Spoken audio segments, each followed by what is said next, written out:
Good evening. Today we're going to talk about the case discussion of Genapsys.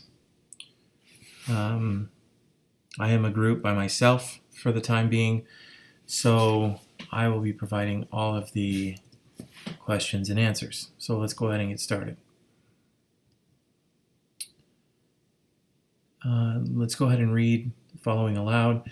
So far in this course, we have seen a few common threads and takeaways. Founders matter. Experience, passion, vision shape the business and can make a difference between success and failure. Business plan at the founding stage of the company is a collection of hypotheses.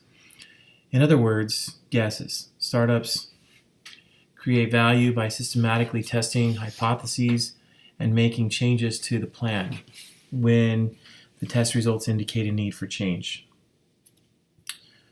Early tests tell us a lot about viability of a business and where more information is needed. Previous cases analyze business models the founders have already chosen. Now we get to see the company at the moment of choice. Vote. Which business model do you favor? Traditional strategy, razor and razor blade, data, and analytics. I vote razor and razor blade model. Give each person who voted a chance to share why he or she voted the way they did. If choice is left without someone voting for, discuss as a group the pros and cons of that idea. Specifically, for each alternative, discuss the following: number of potential customers, which customers would be expected to pay for the product, who the competitors are, and likely response, the founder's goals, and the investor's goals. Okay. So let's jump into that. Traditional strategy. The flaws of traditional strategy are these. I question how many units they'll sell. Let's just kind of go through and read some of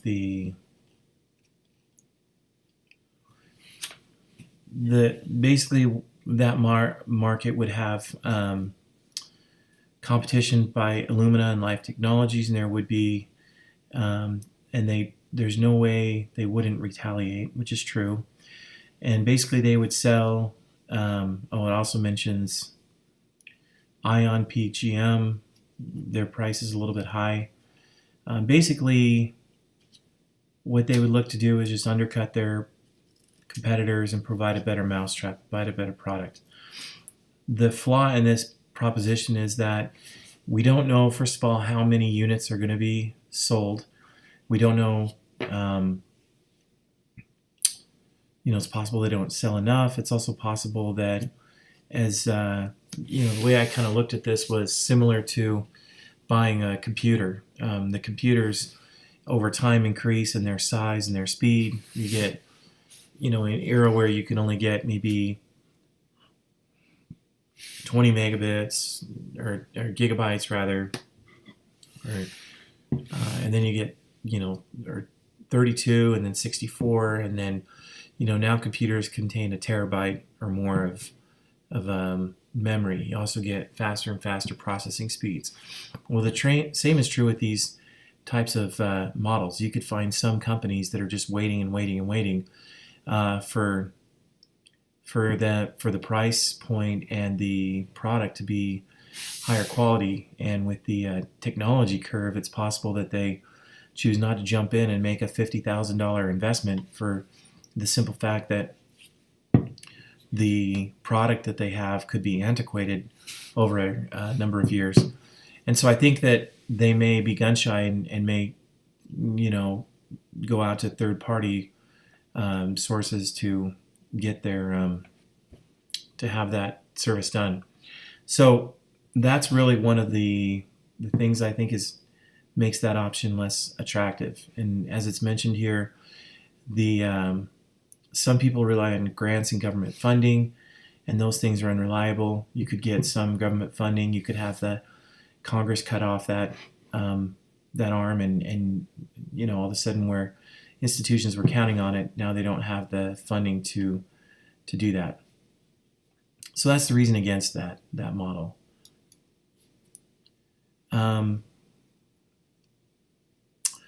the founder's goals. I think the founder's goals was just to provide the best product to client, and the investor's goals is to make back their money. Um, so I don't know if, obviously, the investor's goals. I mean, I don't know if any of these models would necessarily be bad for the founder or the investor. It's just some models I think are better than others, and provide greater opportunity for upside with less risk on the downside. Which brings me to the second one, the razor and razor blade option. The razor and razor blade option is basically this: to provide machines between 5 and 7,000, bringing high volume to customers. They also have upcharges on their cartridges, and at this price point, new markets would be open to Genapsys, including small research labs and biotech firms, hospitals, universities. They mentioned that some things that they may find is that some people may just opt to have these sent out to a third-party firm. I think that's okay, as it gives sales opportunities to new third-party firms who basically do the lab work, themselves. It's just basically an economies of scale.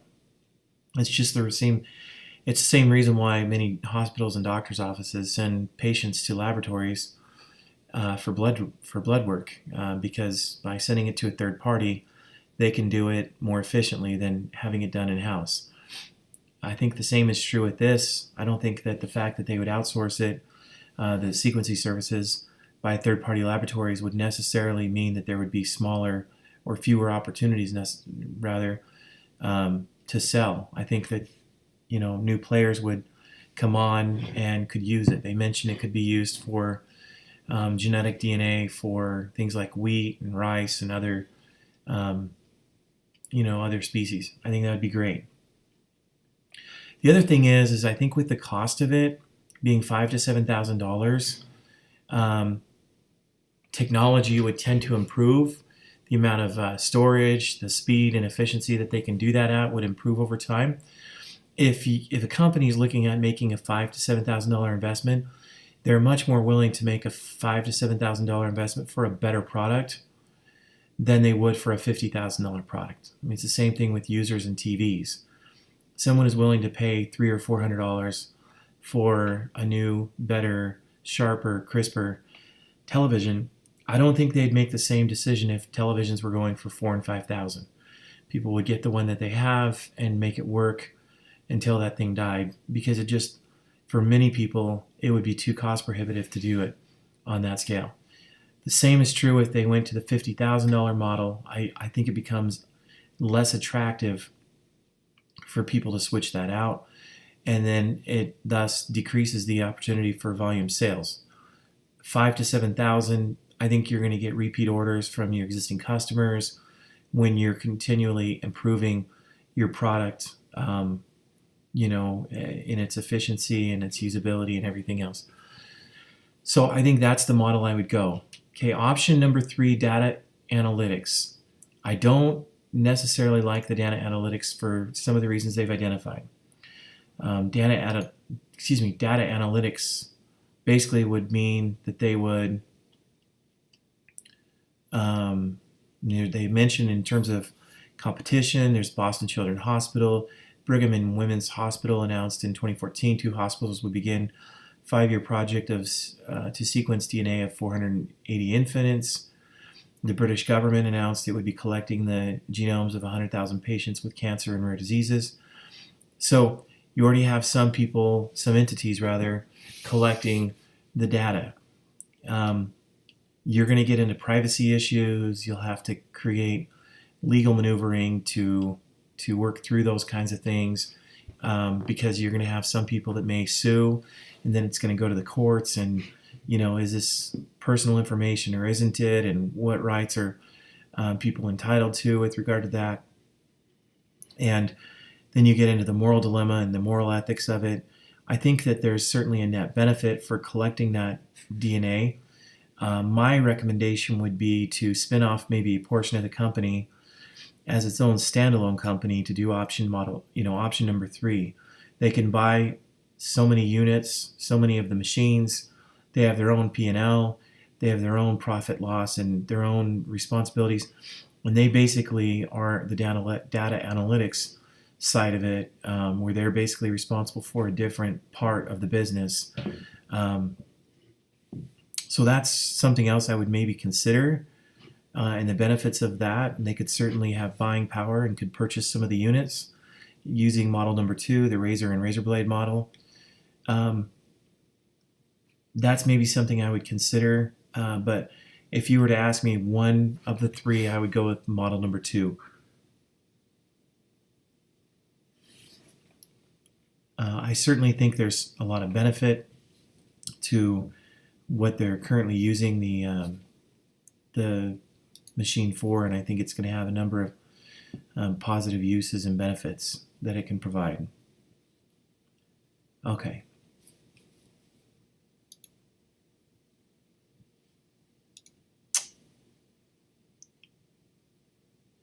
Gives each person who voted a chance to share why he or she voted the way they did. Number of potential customers we talked about. I can't put a number on the number of potential customers for any of these, except I think model number 2 gives you the greatest number of potential customers, and model number 3 gives you the smallest number because you're selling more expensive machines. And model number 3 gives you somewhere in the middle, but it would be a different type of customer. You would be looking at institutions, foundations, hospitals, drug companies. I mean, there's all kinds of places that you can state as your customer, so to speak. The customers, what would they expect to pay for the product? I think the research showed that option number 1, it would be about $50,000. Option number 2 would be about $3,000 to $5,000 in a volume-based model, and option number 3 would be, depending on what the market is, for the information. Who is the competitors, or who the competitors are, and likely to respond. We kind of talked about that. In a polling tool, or using a polling tool that allows students to vote and see the overall votes, go through the following questions. Use the Excel model you created before class. Answer the following questions individually, and then compare answers. If we increase EBA or EBI, AT sales and hold everything else equal time and back, increases, decreases remain the same.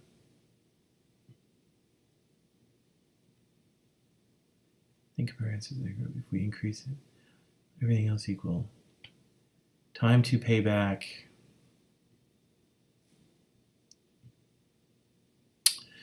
So I think that the time to pay back on model number 1 increases. I think the time to pay back on model number 2 decreases because it's more volumes based. I think you're going to find more buyers, and I think it's a net benefit on volume number 2. Once everyone else has responded to the question without help from anyone, compare answers, discuss until the group is settled on a single response. If NOA sales increase, cash flow NOA increases.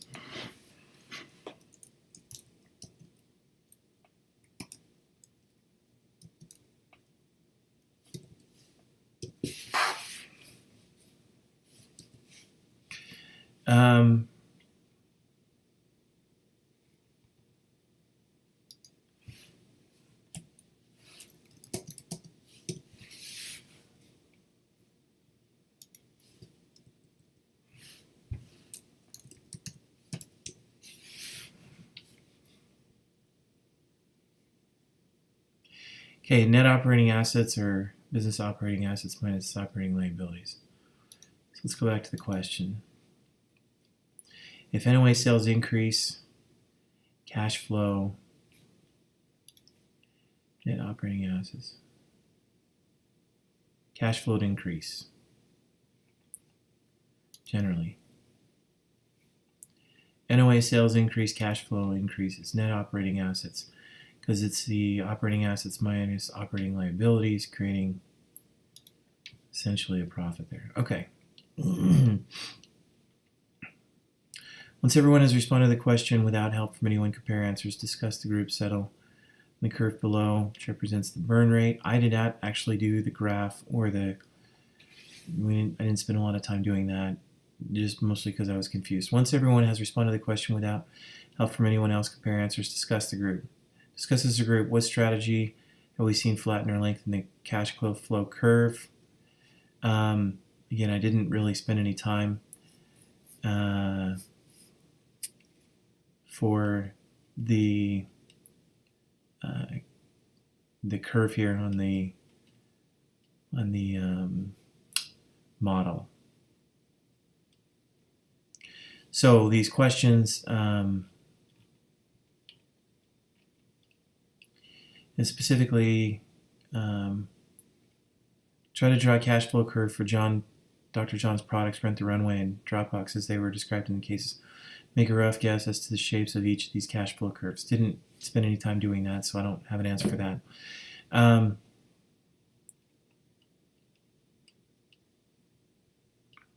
Put yourself in the shoes of the founders and the investors. If you must decide as a group which business model to choose